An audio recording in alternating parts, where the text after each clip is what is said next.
Good evening, students. So let's start this chapter: print culture and the modern modern world.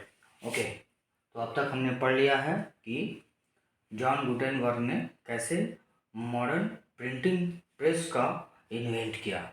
उसके बाद से हम देखते हैं कि यूरोप में the print revolution and its impact, यानी कि यूरोप में प्रिंट रेवोल्यूशन आ गया। गुटेनबर्ग प्रिंटिंग प्रेस के द्वारा और जो है यह प्रिंटिंग प्रेस जो है पूरे यूरोप में सेटअप कर दिया गया। इस कारण से रेवोल्यूशन दिखाई देता है। फिर इसका हम इम्पैक्ट देखेंगे। ओके, तो फिर हम देखेंगे इसको 3 पॉइंट में, 1, 2 एंड 3 पॉइंट में इसको हम कवर करेंगे। तो पहला first point, new reading public. Okay, तो जब न्यू रीडिंग पब्लिक यानी कि पढ़ने वालों की संख्या पब्लिक बढ़ने लगी।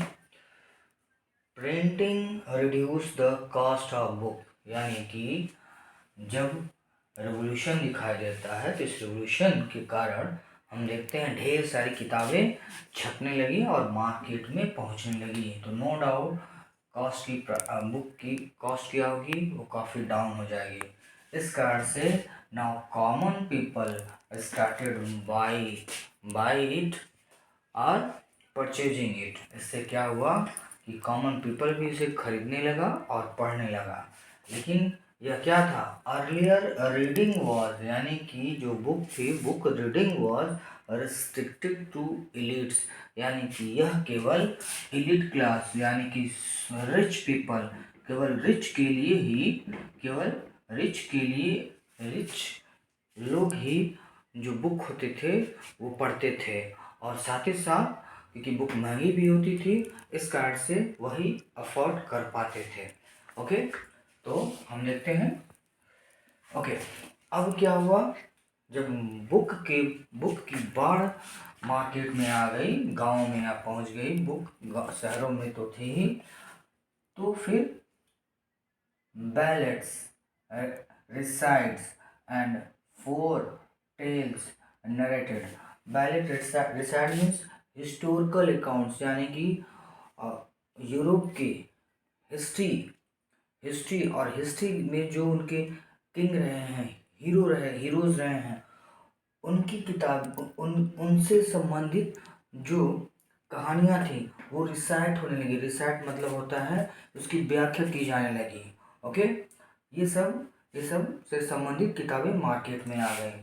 फोक टेल्स नरेटेड, फोक टेल्स यानी कि जो सामूहिक स्टोरी होती हैं, उनको भी नरेट किया जाने लगा, लोगों को बताया जाने लगा, बुक में छपने लगी।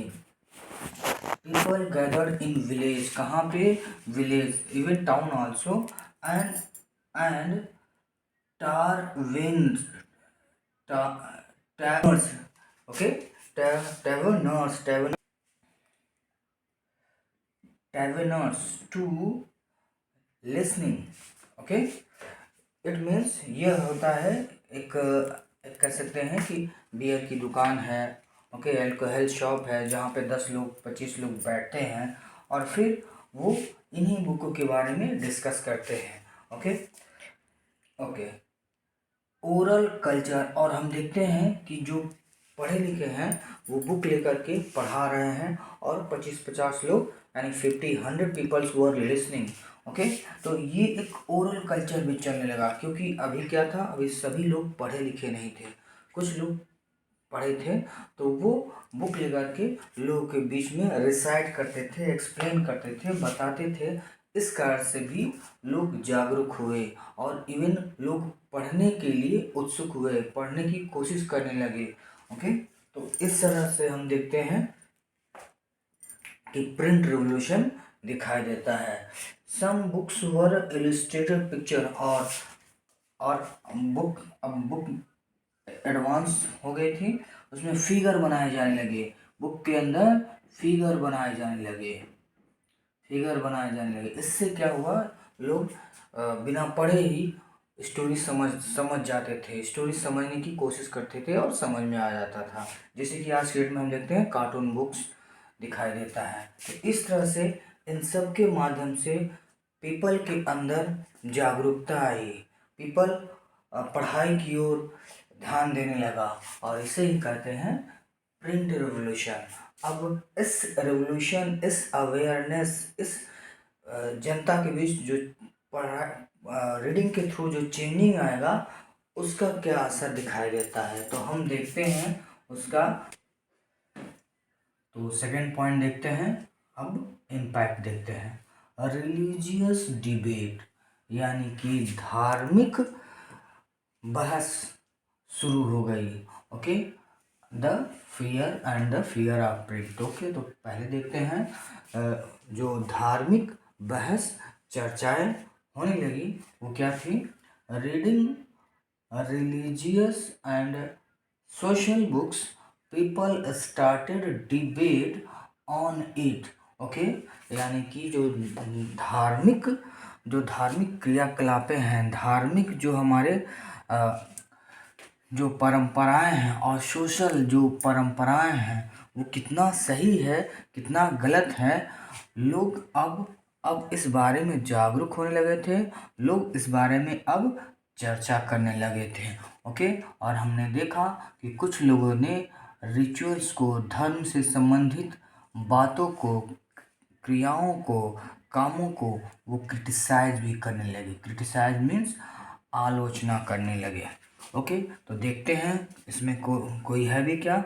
इन 1517 the religious reformer, the important person, the legend person Martin Luther, और मार्टिन लूथर ने क्रिटिसाइज करना शुरू किया।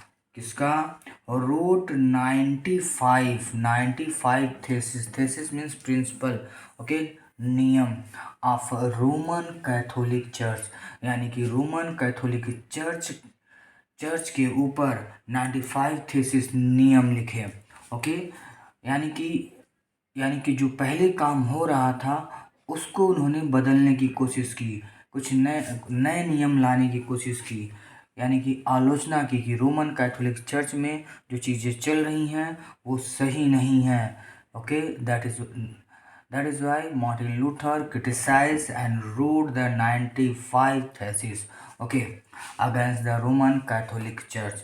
So later what happened, Martin Luther started, और इसी थेसिस के बाद से जब मार्टिन लूथर ने कैथोलिक चर्च का विरोध किया यानी कि प्रोटेस्ट किया, और इस तरह से मार्टिन लूथर ने प्रोटेस्टेंट रिलीजन यानी कि रिफॉर्मेशन सुधार किया, और हम बाद में देखते हैं यही प्रोटेस्टेंट रिलीजन ठीक है इमर्ज होता है, यानी कि कैथोलिक चर्च में ही एक नया ब्रांच बनता है जिसे प्रोटेस्टेंट रिलीजन कहते हैं। इस तरह से हम क्रिश्चियनिटी में देखते हैं एक नया ब्रांच दिखाई देता है, किसके द्वारा? मार्टिन लूथर के द्वारा। ओके, आगे देखते हैं। अब आते हैं हम थर्ड पॉइंट पे। Okay student, third point, print and dissent. Dissent means होता है मतभेद होना। प्रिंट यानी कि जो प्रिंट के थ्रू जो किताबें मार्केट में आई, किताब, और उससे किसको प्रॉब्लम हुई, किसको ट्रबल हुआ, तो हम देखते हैं किसको ट्रबल होगा। तो ये चर्च को होगा। ओके, प्रिंट स्टिमुलेटेड पीपल, यानी कि जो बुक्स थी, जो मैगजीन्स थे, न्यूज़पेपर थे, उसके पढ़ने से स्टिमुलेट यानी कि लोगों को उकसाया। प्रिंट ने लोगों को उकसाया, लोगों को जागरूक किया, लोगों को सावधान किया।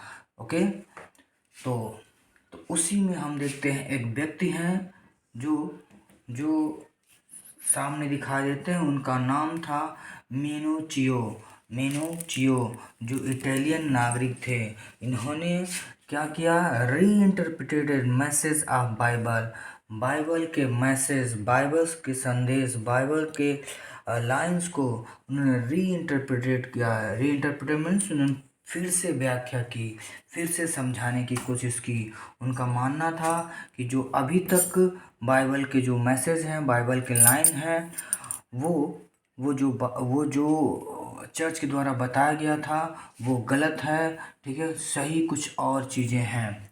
ओके, तो इस कारण से इन्होंने अपनी ओर से बताया, लेकिन चर्च ने क्या किया, रोमन कैथोलिक चर्च ने इनको पनिश किया। ओके, कई बार इनको जेल भेजा और अल्टीमेटली इनको फांसी पे लटका दिया, एक्सक्यूटेड। ओके, बट लेकिन ये एक व्यक्ति नहीं थे, ऐसे हजारों व्यक्ति जो चर्च के एक्टिविटीज़ और रिचुअल्स का अपोज करना शुरू कर दिया, सोशल एक्टिविटीज़ का, सोशल जो ट्रेडिशंस थे उसका उन्होंने विरोध करना शुरू किया। ओके, ऐसे में चर्च क्या हुआ, चर्च ट्रबल्ड और फियर्ड, चर्च डर गया था। अब चर्च को एक डर लगने लगी थी। क्यों, किसके through, by popular reading and questioning of the faith. Questioning of the faith यानी कि जो चर्च है, चर्च पे जो अब तक लोग विश्वास करते आए थे और उस पर क्वेश्चन मार्क लगने लगे थे। ओके, और जो पॉपुलर रीडिंग है, जो पॉपुलर बुक्स हैं, उसके थ्रू लोग क्वेश्चन करने लगे थे, लोग रिचुअल्स पे और चर्च पर अब सवाल खड़ा करने लगे थे। ओके, क्योंकि यहाँ पर हम देखते हैं चर्च रियल में चर्च जो है आम जनता पर एक तरह से प्रेशर बना के रखता था और एक तरह से उनको एक्सप्लॉइट करता था। तो इस कारण हम देखते हैं कि जब प्रिंट ने बुक छापना शुरू किया तो जो क्रांति आई और लोगों ने पढ़ा, लोगों ने अवेयर हुआ, और अवेयर के बाद क्या इम्पैक्ट पड़ा, रिलीजियस डिबेट शुरू हो गया, और फिर कौन डर गया, ओके, तो चर्च डर गया और बहुत सारे ऐसे लोगों ने ओके चर्च के खिलाफ आवाज़ उठाई। तो students, I hope you understood. Thank you.